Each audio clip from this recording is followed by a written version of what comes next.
Which SAF country has the best chance to qualify for AFC Asian Cup 2027? कौन सी ऐसी SAF country है जिसका सबसे बेहतरीन चांस है 2027 एशियन कप में क्वालिफाई होने के लिए? Hey guys, welcome back to my channel. And अगर आप चैनल पे पहली बार ही आए हो तो make sure to subscribe to this channel, क्योंकि यहाँ पे आपको इंडियन फुटबॉल पे डेली रिलेटेड वीडियोस मिलती रहती हैं। So make sure to subscribe यार। So let's start the video. भैया, सैफ रीजन में से सबसे बढ़िया चांसेस किसके हैं एएफसी एशियन कप 2027 में क्वालिफाई करने के लिए? वेल, यहाँ पे सैफ में हम सबको पता है काफ़ी सारी कंट्रीज हैं, 6-7 कंट्रीज हैं, बट उनमें से पाकिस्तान, मालदीव्स, नेपाल, इन 3 कंट्रीज का, भूटान भी, इन 4 कंट्रीज का कोई एज सच चांस नहीं दिख रहा है कि वो क्वालिफाई हो पाए 2027 एशियन कप के लिए। बट यहाँ पे 3 कंटेंडर्स ऐसे हैं जो कि हिस्ट्री स्क्रिप्ट कर सकते हैं कहीं ना कहीं क्वालिफाई करके एएफसी एशियन कप 2027 में। अब वो कौन 3 कंटेंडर्स है, बारी बारी उसके बारे में बात करेंगे। सबसे पहले do hit the like button and comments में बताना कि सबसे बढ़िया चांस किसके हैं सैफ में से क्वालिफाई होने के। तो भैया, सबसे पहले यहाँ पे बात करते हैं श्रीलंका की। जो श्रीलंका की फुटबॉल ने हालिया में फॉर्म दिखाई है एंड डेवलपमेंट दिखाई है श्रीलंकन फुटबॉल ने, वो काबिलियत तारीफ है। यहाँ पे अगर आप उनका पहला क्वालिफायर्स का मैच देखो अगेंस्ट थाईलैंड, यहाँ पे वो 1-0 से जरूर हारे, but the performance was very determined, very good performance by Sri Lankan team against Thailand. एक वो थाईलैंड जो इंडिया को 2-0 से हराती है, उसी थाईलैंड से सिर्फ 1 गोल खाया है श्रीलंका ने। मत भूलो ये चीज कि श्रीलंका की जो फुटबॉल टीम है वो कुछ साल पहले तक बैन थी। इस वक्त भी अगर आप उनकी रैंकिंग देखो तो 200 के आसपास रहती है श्रीलंका की टीम की फीफा रैंकिंग। बट थाईलैंड से सिर्फ 1 गोल से हारना कहीं ना कहीं ये डेवलपमेंट जरूर दिखा रहा है, प्रोग्रेस जरूर दिखा रहा है, जो उनके ओरिजिन प्लेयर्स के आने की वजह से हुई है। यस, जिसका रिजल्ट उनको थाईलैंड वाले मैच में तो नहीं मिला, बट अगले ही मैच में चाइनीज ताइपे के अगेंस्ट उनको एक विन मिली, एक उस चाइनीज ताइपे के अगेंस्ट जो इंडिया को भी ट्रबल करती है कहीं ना कहीं, वो हम सब ने देखा है ओवर द ईयर्स। एंड एक गुड टीम है चाइनीज ताइपे, उनको उन्होंने अभी हालिया में जून में ही 3-1 से हराया है। तो यहाँ पे अपने ग्रुप में श्रीलंका की टीम सेकंड पे है इस वक्त with the likes of Thailand. फिर उसके बाद श्रीलंका आती है, फिर उसके बाद तुर्कमेनिस्तान आती है, फिर उसके बाद आती है चाइनीज ताइपे। तो यहाँ पे एक बहुत बढ़िया चांस है श्रीलंका के पास, क्योंकि उनके पास ऐसे ओरिजिन प्लेयर्स हैं जो कि जर्मनी में खेलते हैं, स्वीडन में खेलते हैं, इंग्लैंड में खेलते हैं, ऑस्ट्रेलियन लीग में खेलते हैं।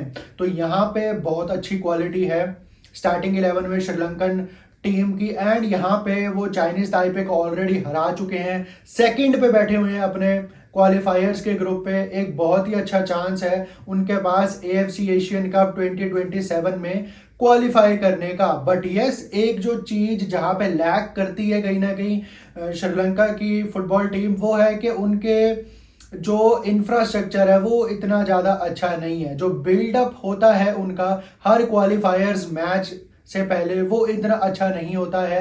एंड यहाँ पे जो फेडरेशन है श्रीलंकन फुटबॉल का, वो काफ़ी अच्छा काम कर रहा है। ऑलरेडी यहाँ पे ग्राउंड्स प्रिपेयर करवा रहे हैं, वो ओरिजिन प्लेयर्स से लगातार बातचीत कर रहे हैं वो, क्योंकि अभी सिर्फ स्टार्टिंग 11 अच्छी है श्रीलंका की, बट डेप्थ इतनी ज़्यादा नहीं है उनके ओरिजिन प्लेयर्स में अभी। बट क्या उनके पास इतने अच्छे ओरिजिन प्लेयर्स हैं कि वो उनको एशियन कप 2027 में क्वालिफाई करा दे? वो आने वाले दिनों में हमको पता चलेगा। बट यहाँ पे अब अगर मैं बात करूँ बांग्लादेश की, जो कि एक और सबसे बड़ा कंटेंडर है इस वक्त सैफ में से, जो कि एशियन कप के लिए क्वालिफाई हो सकता है। अब लोग कहेंगे कि भैया बांग्लादेश ओरिजिन प्लेयर्स ला के भी मैच नहीं जीत पा रहा, सिंगापुर से हार गया एंड इंडिया के अगेंस्ट भी सिर्फ एक ड्रॉ निकाला है उन्होंने। तो ये बात सही है कहीं ना कहीं, बट इसमें ओरिजिन प्लेयर्स से ज़्यादा गलती जो है वो यहाँ पे कोच की गलती है, हेवियर कबरेरा की, जो कि I don't think right coach है इस वक्त बांग्लादेश को कोच करने के लिए। क्योंकि जो उनके पास अब ओरिजिन प्लेयर्स की क्वालिटी आ रही है इन द लाइक्स ऑफ फहमदुल इस्लाम, हमजा चौधरी, शामिद शोम जैसे प्लेयर्स। तो आपको एक अटैक माइंडेड कोच चाहिए होगा। एंड यहाँ पे ऑलरेडी बातें चल रही हैं पूरे बांग्लादेश में कि क्या हमें हवियर कबरेरा को सैक कर देना चाहिए, क्या रिप्लेसमेंट हमको साइन करनी चाहिए अक्टूबर वाले क्वालिफायर्स से पहले। यस, उनके पास इतनी क्वालिटी है ऑलरेडी। यहाँ पे 50 से 60 ओरिजिन प्लेयर्स को वो ट्रायल पे बुलाने वाले हैं जून जुलाई में, जिसमें से काफ़ी सारे प्लेयर्स नेशनल टीम में सीनियर के आएंगे। तो यहाँ पे अभी देखा जाए हार जरूर गई है बांग्लादेश की टीम सिंगापुर से, बट एक अच्छी परफॉर्मेंस निकाली उन्होंने इन द सेकेंड हाफ में अच्छा खेली बांग्लादेश, एक गोल भी मारा उन्होंने। एंड धीरे धीरे अभी इंस्टिल्ड होगी फिलोसफी, वो माइंडसेट ओरिजिन प्लेयर्स का इस बांग्लादेशी टीम में। इतनी जल्दी पैटर्न ऑफ प्ले क्लैरिटी नहीं मिलती है ओरिजिन प्लेयर्स के साथ। श्रीलंका को भी टाइम लगा एक आधे साल का to integrate their origin players fully, and जिससे फिर उनको अब रिजल्ट्स मिलना शुरू हुए हैं। तो यहाँ पे बांग्लादेश को भी टाइम लगेगा, बट यहाँ पे आने वाले मैचेस में उनको इंडिया के अगेंस्ट खेलना है, वो भी अपने ही घर पे, फिर उनको सिंगापुर के अगेंस्ट खेलना है अवे पे जाके, फिर उनको हांगकांग के अगेंस्ट भी खेलने हैं 2 फिक्सचर्स। तो एक देखने वाली बात होगी कि बांग्लादेश कैसे कोप अप करेगी इस प्रेशर के साथ, क्योंकि कोच के प्रॉब्लम्स भी हैं, ओरिजिन प्लेयर्स अभी लाने हैं और वो भी एक प्रॉब्लम है। अभी यहाँ पे जो ओरिजिन प्लेयर्स ऑलरेडी हैं स्टार्टिंग 11 में, उनको भी टैकल करना है, उनको भी फिट करना है एक जिगसॉ पजल की तरह। बट यहाँ पे एक कंटेंडर के तौर पे जरूर है Bangladesh national team for AFC Asian cup 2027। But अब अगर मैं यहाँ पे बात करूं जो सबसे ज्यादा फेवरेट्स हैं इस टाइम पे भी, हांगकांग से हारने के बाद भी फेवरेट्स हैं, वो है इंडियन नेशनल टीम। यहाँ पे इंडिया सबसे ज्यादा फेवरेट्स है अभी भी। सैफ रीजन से एशियन कप जाने वाली एक जो सबसे प्रबल दावेदार मानी जा रही है अभी भी, वो है Indian national team. Although yes, Bangladesh का अगेंस्ट हम अच्छा नहीं खेले, 0-0 ड्रॉ, हमारे फेडरेशन के अपने मसले चल रहे हैं, प्लेयर्स यहाँ पे डेडिकेटेड नहीं लग रहे हैं नेशनल टीम को लेके।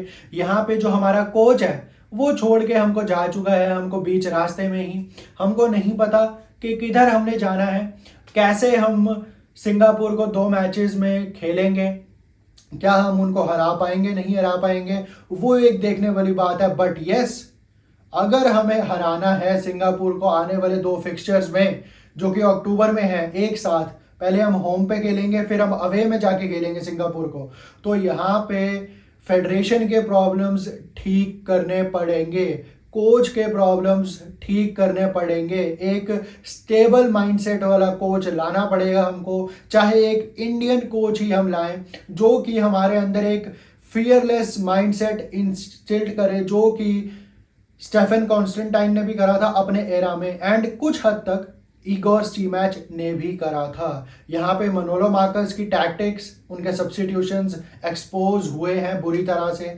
अगेंस्ट हांगकांग, बट स्टिल अभी भी 4 मैचेस पड़े हैं इंडिया के ग्रुप में, हम हरा सकते हैं इन टीम्स को, एंड हमें हराना चाहिए है with our home grown players. हमको OCI प्लेयर्स नहीं चाहिए बांग्लादेश को हराने के लिए, सिंगापुर को हराने के लिए, हांगकांग को हराने के लिए। हमारे पास इतनी क्वालिटी ऑलरेडी है इस वक्त कि हम इन 3 टीम्स को अपने दम पे, अपने होम ग्रोन प्लेयर्स के दम पे हरा पाए।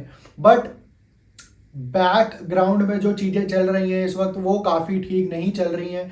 वो अगर ठीक नहीं हुई तो हो सकता है कि हम सिंगापुर के अगेंस्ट भी हार जाएं अक्टूबर वाली विंडो में। But yes, Sri Lanka, Bangladesh and India, ये तीनों कंटेंडर्स हैं to go to AFC Asian cup 2027।